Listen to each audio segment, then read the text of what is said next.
Hello, children. Welcome to another one of Chris's beer reviews. Uh, yeah, so I'm totally stoked to introduce a beer that is probably to be considered one of my favorite beers. I'm a huge fan of pumpkin pie, and the last pumpkin pie style beer I've ever had was released by Southern Tier, and it was called the Pum King. Not Pump King, but the Pum King. So right now, rather than the Southern Tier Brewery, I got a Great Lakes Brewery Pumpkin Ale. And one thing that I really liked about the Southern Tier is that it was, uh, you really tasted the pumpkin, you tasted the nutmeg, you tasted the cinnamon. It really tasted like pumpkin pie. It was undeniable.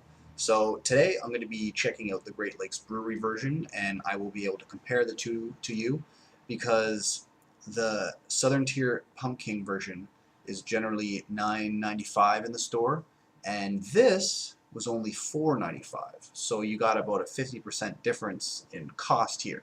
So allow me to let you in on the quality. We got a 5.5% ABV here at 600 milliliters, 650 milliliters. It says at the bottom, beer brewed with pumpkin and spices.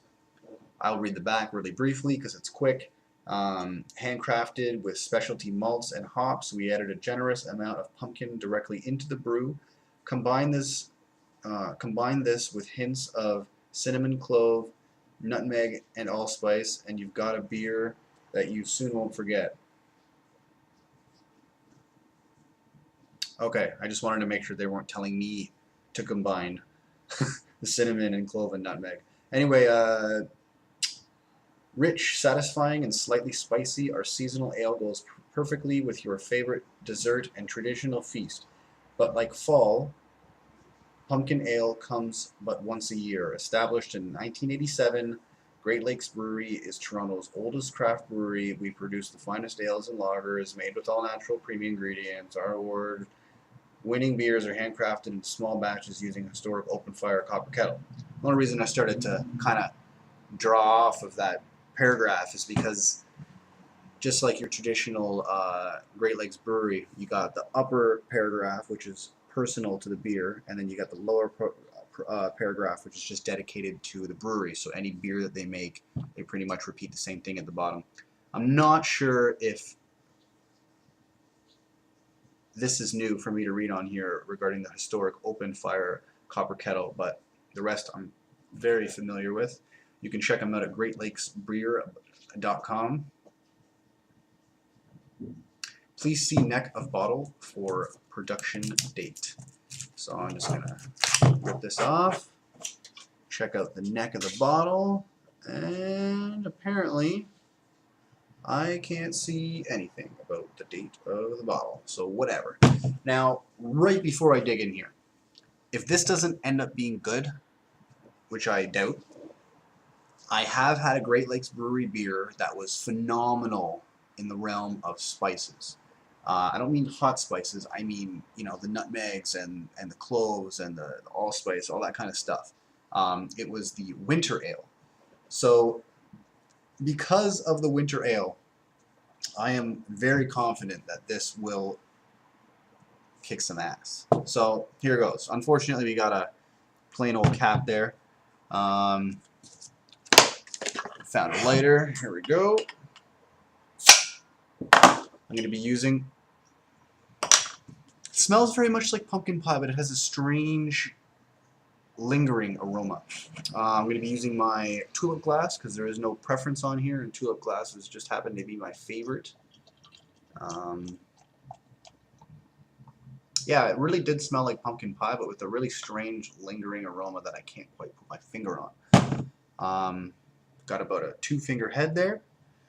It looks a little bit like an IPA, but it is much more orange in color. I wish I could put the... Yeah, there we go. Now you can see it's much lighter, kind of a little bit more of a peachy looking color. The head is kind of like a off-white, very close to white. sucking it up my nose again. And here goes.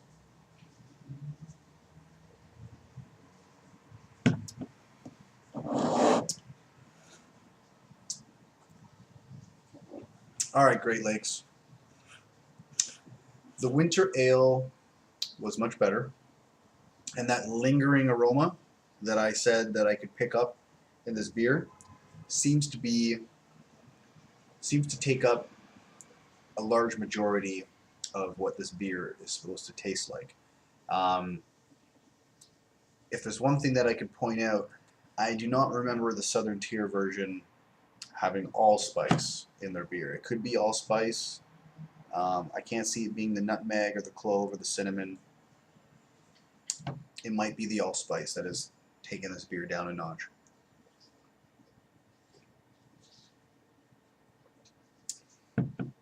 Now, I'm going to give this a little bit of retribution, okay? It's just a month or two away from the winter ale being released. It is now September. We're rolling into October and November, which is generally when the winter ale comes out for the Great Lakes Brewery. I would recommend that you try that. That one hits much closer to home in the realm of what we were hoping for in this beer, having experienced the Great Lakes Brewery Winter Ale and the Southern Tier's Pumpkin Ale. I would much rather spend the $10 on the Southern Tier Pumpkin Ale.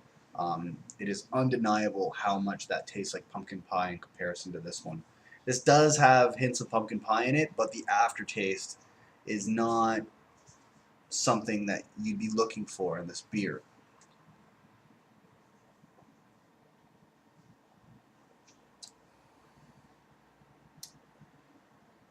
It's still good. I'd still buy it again, specifically because it's so cheap. I know some people might think $5 a beer, oh my gosh. Compared to $10, you're talking about a huge honking 50% difference. This is business we're talking about here, people. So, yeah. You have a little bit of playful lace there. Just a little bit, just enough to remind you that this beer isn't a low quality beer. Any beer with lace in it, in my eyes, is a good quality beer. One thing that I didn't like about this beer is that the head dissipated much faster than I would have preferred.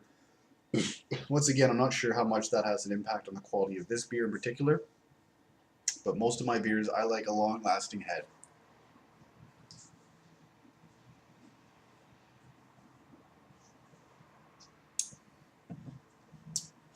It's kind of funny, because the closer I get to the bottom of this glass, the more of that lingering aftertaste is like in your face.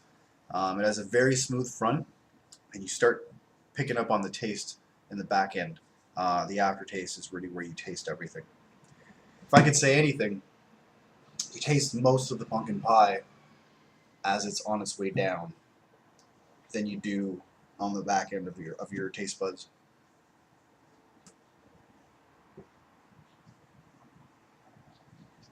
Forgive me, this is a bit of a lengthy review once again, but having so much history with the brewers and the types of beer styles, you can't imagine why one would go off so much on the information here. Also, you know that I'm not the kind of guy to edit my reviews. I like to do one-takers. That's why they call me the Wonder Taker.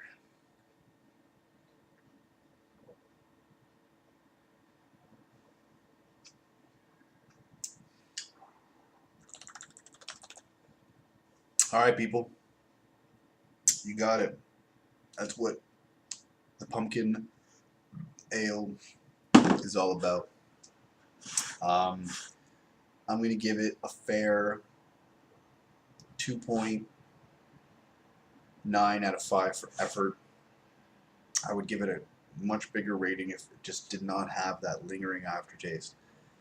Hands down, to this day, I've probably had 5 or 6 Great Lakes Brewery beers. I've had the green tea, I've had the orange peel, I've had the pumpkin ale, I've had the winter ale, and I've had the Miami Vice. Now, hands down, My favorite is the Winter Ale. My second favorite is the Miami Vice. And third, Pumpkin Ale and the green tea and orange peel are both at the bottom of my list. I couldn't tell you which one would be better than the other. And that's probably the best information I could possibly give on everything that I've mentioned. So yeah, thanks for joining me on another one of Chris's beer reviews. Don't drink and drive, but drink responsibly. Cheers.